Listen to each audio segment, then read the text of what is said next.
A major retailer is feeling the pinch just before the holidays.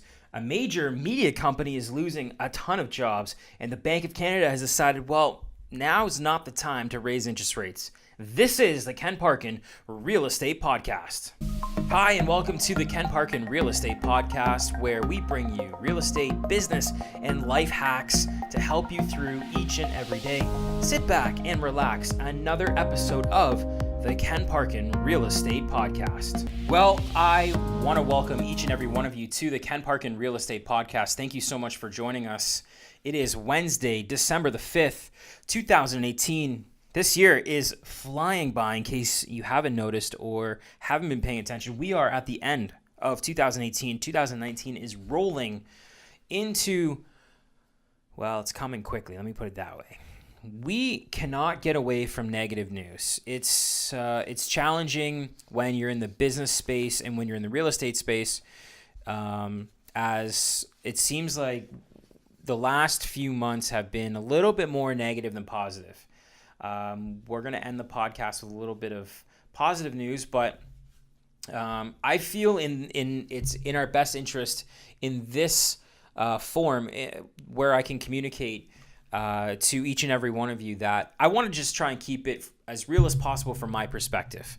And I'm not here to try and be a negative Nelly or someone who's always trying to talk negatively about the news. But as I'm looking back at what we've kind of gone over with how the real estate market has been declining, and really how we're entering a global market of a lot of unknowns, it seems to be that the news is more and more negative. And so I would rather talk about that news and then provide, the Ken Parkin spin on it than try and make sure that I come across as everything is roses and whatever lovey-dovey stuff you want to put it on. But the reality is we have some harsh realities.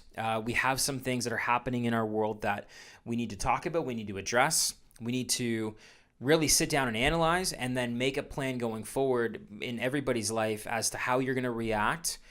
And hopefully as time goes on, more how you already have an action plan in place and you're not having to necessarily react to the daily news and what happens and how it affects you in your everyday life. Hudson's Bay, also known as the Bay, well, they are reporting a net loss from continuing operations that widened to $124 million or 52 cents a share.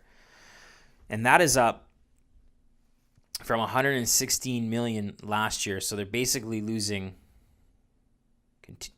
net loss. So they've lost $9 million more this year than they did last year. That's not good. Sorry, I want to read this and make sure that I'm giving the right stats.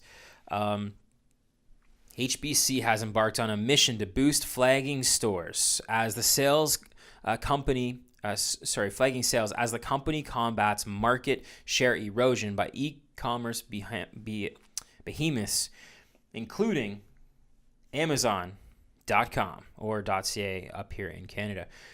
We're starting to make progress, but we're certainly not done yet, said CEO Helena Folks. This is to Reuters. We are pleased with customers' response to Black Friday and throughout the weekend into Cyber Monday. All of that bodes well. HBC shares climbed as much as 4.8%. We're trading just upwards of 1.6% as of 11:05 a.m. today. They've entered a joint venture, the Bay HBC has, for its European business, sold its unprofitable online brand Gilt, and it's said that it will close 10 struggling Lloyd & Taylor stores after selling the brand's flagship building in Manhattan. Not really. Don't recommend selling commercial real estate, but okay. Still, for some investors, the measure hasn't gone far enough. Hedge fund Land and Buildings said that HBC will do more to must do more to unlock shareholder value. It has estimated value of its real estate at $31 per share, which I think is actually really good. The shares are down almost 19% this year. Honestly, this doesn't surprise me. There's more to the article, but it just doesn't surprise me. A lot of these older retail companies aren't the greatest when it comes to online retail. And so while they have the infrastructure in place to be, they just aren't. And I think that there's a lot of opportunity for them to, really jump on the bandwagon when it comes to online retail. But they've got to do it quickly because there's a lot of companies like Amazon that are going to catch up real quick, and if not, have already surpassed them. Thomson Reuters to cut 3,200 jobs by 2020. So we're not only losing the 2,500 jobs with GM, which I think is going to be about 15,000 jobs, maybe even more. There's talks that there's close to 120,000 jobs that are in peril in the oil sands out west. I mean, they're not talking about this, but oil right now is at $10. Last time I checked, around $10 a barrel. The open market in the global world is trading at 50.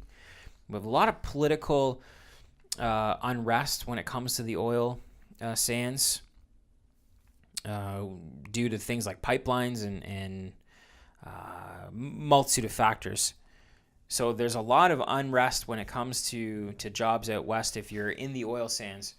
But Thomson Reuters Corp said on Tuesday it's going to cut its workforce by 12% in the next 2 years, axing 3,200 jobs as part of a plan to streamline its business and reduce costs. The news and information provider, which completed a sale of a 55% stake in its financial and risk unit to private equity firm Blackstone Group LP, announced the cuts. So this is probably coming from the top of Blackstone because they sold 55% stake of it. Announced the cuts during an investor day in Toronto in which it outlined its future strategy and growth plans. The company, which is focusing on its legal and tax businesses following the Blackstone deal, they declined to say where the job cuts are actually being made. Co-chief operator Neil Masterson told investors that the staff that are going to be infected have been informed. The shares rose as much as 3.7%. I wanted to highlight this as part of the article. They've actually made money this year. Just looking at where I read that. They made money this year, and it's the same with GM. GM had made $6 billion, and they decided yet to cut 2,500 jobs. I think 15,000 total from their workforce, just under. As the dark economic clouds swirl, as they come closer and closer to reality, a lot of companies are gonna look into the abyss and go, we can't carry what we've got right now, both the debt load, the salaries, the marketing budgets, all of that. We can't carry that as a corporation. And being a publicly traded company, you have a responsibility, one, to your customers, but 1B, or very close to number 2, to your shareholders. Your shareholders control a lot of say. And if you're not Mark Zuckerberg and control a majority say of your company, and you can kind of do whatever you want within reason, you have a lot of people to answer to. And so a lot of these companies are going, we need to stay afloat, number 1, create revenue, number 2, and at the end of the day, which HBC is having trouble with, is create a profit, drive profit. We can't do that. And so this leads me into my third and final article, and I think the Bank of Canada, who has really put the axe down this year and said, we are raising interest rates, has went, whoa, we are not raising interest rates anymore. They've held the key interest rate at 1.75%. Quite frankly, I think they should be probably lowering interest rates, mainly for market economic stimulus, not to give money out, but to encourage banks to basically have lower interest rates that they're paying to the Bank of Canada, where they're borrowing their money or some of their money, and where the benchmark rates are being set. And so then all of the rates are affected by the interest rate of Canada, Bank of Canada. I think the Bank of Canada now is realizing that we aren't walking into sunshine and roses We've got some turbulent times ahead. There's a lot of companies. Let's have a real talk for a second here. And I really want, if there's anything you take away from this podcast, this is it. A lot of companies that you and I purchase from, refer to, people to do business with are not set up for the future. And that includes a lot of my colleagues in real estate and in a majority of these industries.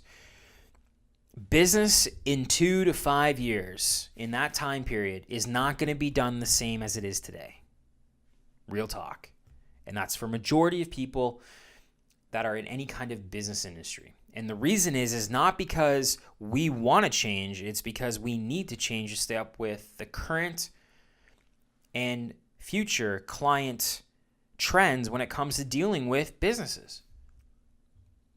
You know, for years, TREB, specifically the Toronto Real Estate Board, really didn't want to release any information to the public. You know, back 15 years ago, there used to be a massive book that had all the listings for every month and all the sales transactions for every month, and you'd flip through that.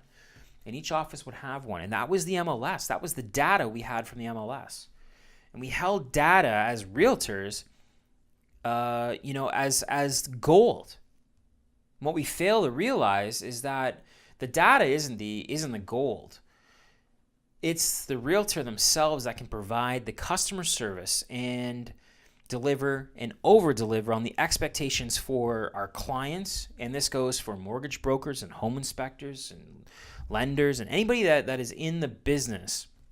And if you're a recruiter or if you're a sales professional in a different industry, this goes for each and every one of us. That we have to hold ourselves to an extremely high standard, number one, but over-deliver on the value that we provide to our clients, to our customers. And if you're a customer or client listening to this, if you're someone that is considering making a move in 2019, you have to find somebody that you can trust to deal with the biggest sale or purchase of your life. And that's what it is. It's the biggest sale or purchase.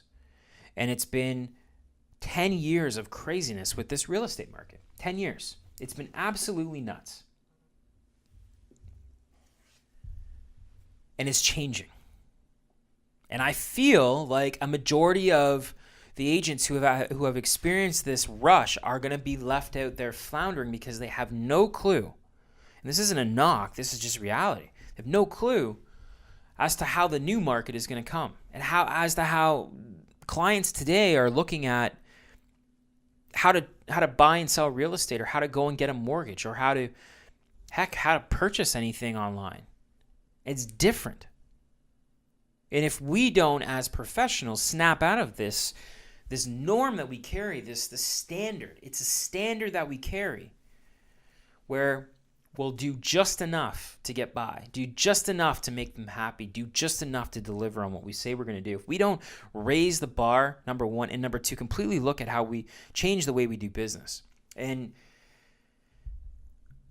I feel that I'm taking a step out and doing things that are different than most people in business. We have an amazing series coming. I'm super excited to drop this business series.